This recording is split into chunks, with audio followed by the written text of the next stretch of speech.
আমি মারা গেলে আমার লাশটা নড়াইলে নিয়ে না। ভালো মানুষের কোনো মূল্য নেই। যে কাজগুলো আমি নড়াইলের জন্য করেছি সেই তালিকাটা যদি আপনি ধরেন তাহলে শুধু একটা ইউনিভার্সিটি এখন বাকি আছে। একটা সি ক্যাটাগরির জেলায় কি কি প্রয়োজন, একটা ইউনিভার্সিটি বাকি আছে। আমার বাবাকেও বলে দিয়েছি যে এটার কোনো বিচার বর্তমান সরকার বা যারাই আসুক বা যারাই থাকুক বা আসুক, হ্যাঁ, তাদের কাছে আমি এটা নিয়ে কোনো বিচার চাইব না। কারণ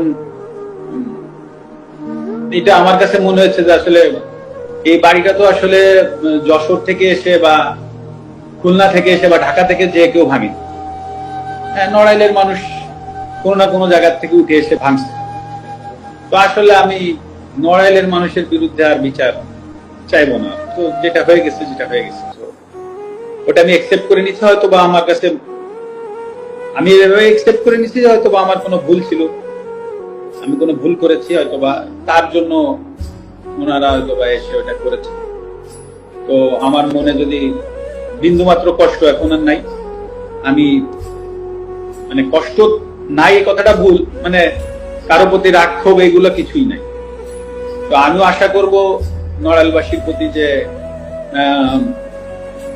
আমার কোনো ভুলে বা কোনো জায়গায় যদি কষ্ট হতে থাকে, তো আশা করি তারা তো একটা স্টেপ নিয়েছে, তারাও আমাকে এই জায়গা থেকে